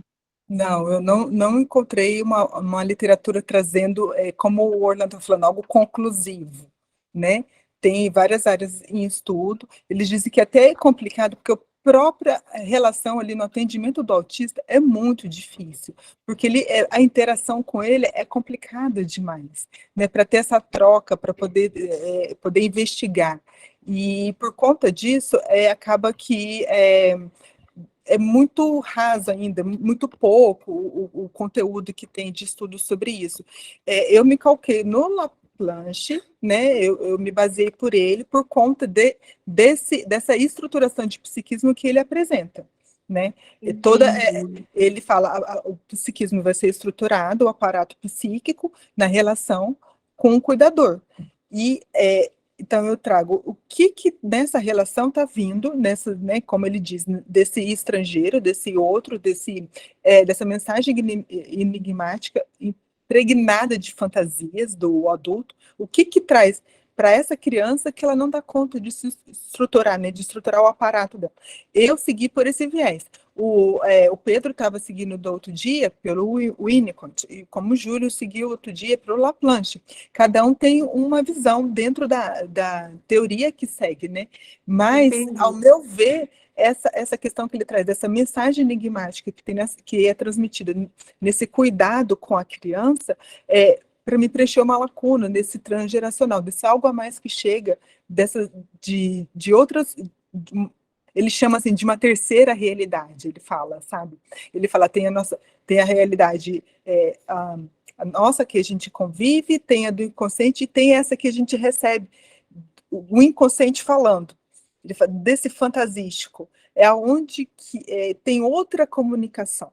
É na comunicação, no olhar, no falar, no gesto, no cuidado. E a gente vê isso, né? Vamos dizer assim, a gente vê os trejeitos da família, né? Cada família é de um jeitinho, tem uma forma de ver o mundo, de estar no mundo, de lidar com esse mundo. Tem algo ali que é passado, né, nesses cuidados, né, nessas primeiras relações. Eu encontrei por esse caminho. Pode ser que daqui para frente eu vou falar assim, não, eu vi um outro teórico que está mostrando outra questão e, ao meu ver, está fazendo mais sentido. Mas, ou pode surgir uma outra pessoa que fale, mas hoje eu não vi ninguém trazendo uma conclusão pronta. Tá, é que assim, essa situação da criança refletir, coisas da família e tal, toda criança acaba fazendo isso, né? A gente fala que a criança é o espelho da É o família, sintoma, da casa. é o sintoma dos pais, né? É o sintoma dos pais. Mas eu digo assim, não conclusivo, não algo batendo o martelo, mas o que tem se falado, né, na área da psicologia, psicanálise, tem se falado por aí a respeito do autismo, o que tem os estudos estão surgindo. Deixo aqui só como uma sugestão para a gente pesquisar, tentar entender isso por outros olhares, porque me parece, do que a gente já tem até hoje, que seria uma quarta estrutura, né? Uma coisa diferente de tudo que a gente já viu. Mas, enfim, é isso. Obrigada. Não, eu que agradeço. Tem aquele vídeo Milena, Orlando, Assim, só para completar, essa questão é bem interessante tudo que a Glaise fala. Eu acho muito interessante, porque a gente estudando dentro das psicose, né, nos estudos Lacan e outros também teóricos, a gente vê essa questão do autismo muito mais do que uma estrutura. Por isso que muitas vezes não é enquadrado dentro de uma estrutura. Porque vem extrapola dentro isso, né? Isso, porque dentro das psicoses a gente vai ver dentro do fenômeno de corpo, acontecimento de corpo, a questão fenomenológica, né? Alguns, a ausência de linguagem, se for muito grave, né? Um encapsulamento muito radical dessas estruturas, que ainda há muito para se avançar. Mas é isso mesmo. Tem um vídeo que eu coloquei para vocês, acho que na semana passada, teve um que a Glaise, tá, gente? Eu induzi vocês a chamar ela de Aglaise no começo, porque eu chamava ela, mas tem um acento que eu não estava vendo, né? Aglaise. Mas senão ela vai falar, poxa, vou ter uma crise existencial. Brincadeira. Mas assim, a da Maria Cristina Kupler, quando ela denuncia, de certa forma, esse desprezo que se tem pelo tratamento psicanalítico, né, do autista. Quer dizer, não o desprezo dos psicanalistas, mas o desprezo de órgãos, de instituições de saúde, porque acaba considerando a psicanálise, mas aquela psicanálise que é voltada para o neurótico. É como se só acontecesse isso. E aí ela deixa muito claro, fala assim, existem muitos recursos, muitas ferramentas. O psicanalista que se prepara para lidar com o autista tem muito a agregar. Então, assim, eu gostei muito da entrevista com ela, é bem interessante. Depois eu replico para vocês, se vocês quiserem, porque tem aquele debate que a Gleice passou para a gente também, do pessoal da FAAP, né? Qual é a professora mesmo, Gleice? É da Tereza, né, Júlio? Isso, da Tereza, isso. Acho que é isso. Isso, da Tereza Nazar. É isso. Não é a Tereza Nazar. Não é esse? A Tereza Nazar aqui tem um embate com ela. Tereza. Do grupo da Tereza, isso. Eu não me lembro o nome da psicanalista. Isso, porque a Tereza Nazar coloca as observações dela também, que destoam da que está falando ali, né? E aí a gente vê. E isso é o gostoso nosso aqui. Eu achei riquíssimo. Porque você tem essa opção de, olha, na minha clínica não é assim que eu vejo. Ok, mas na minha eu vejo, olha que gostoso, né? E a gente dá conta de sermos psicanalistas. Aí tem um livro que eu coloquei, aquele O Nascimento do Outro, onde dois casos chegam para psicanalista e um é identificado como autista e o outro como psicótico, né? Então, assim, essa percepção de que talvez estejamos diante de um neurótico autista e talvez estejamos diante de um psicótico autista, quer dizer, então nós não teríamos necessidade, essa é uma tese, né? Não teríamos a necessidade de uma quarta estrutura, mas desde que entendamos que o autismo é algo, né, que não se insere, não sei, né? Eu acho que é assim que a gente vai caminhar. Milena? Oi. Pode falar. Não, é que eu esqueci de baixar a mão. Certo. Ok, tranquilo. A Gleice, você quer fazer o fechamento? Sim. Eu queria, primeiramente, agradecer o convite, me senti assim, muito honrada, né? Imagina, só estou começando o meu percurso aí pelo caminho da psicanálise. Eu acho que tem muita coisa ainda para estudar, para ler, para conhecer, né? Esse mundo tão singular e complexo que é do ser humano, né? Do indivíduo. E queria agradecer a presença de vocês, as perguntas, dizer assim, eu não sou da área, não estudo o autismo em si, mas como eu gosto muito do Laplanche, eu vi esse caminho para poder, como eu falei, ter uma abertura para poder olhar esse serzinho, como o Orlando estava falando, que tem pouca abertura dentro da clínica, né? Dentro da nossa clínica, né? Esse serzinho que é tão desacreditado, mas que não deixa de estar ali, de comunicar da sua maneira, né? Mesmo nessa ecolalia que ele fica ali, tentando se comunicar, se expressar dentro do mundinho dele. Você vê que ele tem um modo de funcionamento, né? Ele consegue focar em alguma coisa e exercer alguma função. Existe, de alguma maneira, alguma instância ali, né, instaurada, mas o que ainda é muito, o caminho ainda está muito tortuoso, muito assim, turvo para a gente poder entender. Tem muita coisa ainda para estudar, muitos teóricos com certeza ainda virão com algo que, para complementar a clínica, não sei se vai ser algo completo, como a gente estava falando, fechado, acredito eu que não, como na psicanálise, né, não é fechada, mas eu acho importante isso, essa conversa rica que a gente teve, de trazer outros teóricos também, que acabam se complementando, e dizer assim que é só o começo, né? Uma abertura para a gente poder seguir esse caminho, esse percurso psicanalítico, né? Que a gente tem trilhado até hoje. E obrigado também pelas observações de vocês, porque também acrescentaram, tem teorias, claro, que eu não conheço ainda, tem algo que eu não conheço, e acaba que eu vou colocando ali nos meus arquivos, né, de um dia poder dar conta de conhecer. Creio eu que não vou dar conta de conhecer tudo, mas eu tenho a pretensão de conhecer pelo menos a metade do que eu pretendo. Mas é isso, obrigada, viu, pela oportunidade, e obrigada pelos elogios, eu amei, obrigada mesmo. Nós é que agradecemos, foi um prazer ouvi-la, né? E sempre é prazeroso, sempre você agrega nos nossos encontros muito conteúdo, né? É uma pessoa bem envolvida com a psicanálise, com a leitura, comprometida com essa seriedade, e só nos enriqueceu. O nosso grupo é um grupo muito rico, né? Eu estou aqui falando com vocês e vendo aqui, e para cada um aqui, eu acho que está dentro dessa riqueza. Eu quero um dia convidar também a Teresa para nos trazer aquilo que ela tem construído com o tratamento, o trabalho com mulheres que são agredidas. Nós temos aqui o Jack, que também tem um projeto bem interessante para lidar com artistas, com pessoas que sofrem das suas histerias, das suas crises.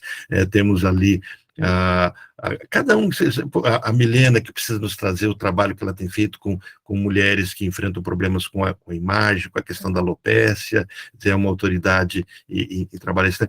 O nosso grupo é um grupo rico, muito rico, então a Glaíse é uma dessas pessoas que nos enriquecem, a gente agradece muito essa oportunidade, e outras terão para a gente te ouvir, continuar te ouvindo, tá? Mas, eu só vamos desconectar, termina aqui a gravação, e já retornamos rapidinho, os que estão em supervisão. Muito obrigado, pessoal. Obrigada, gente. Tchau.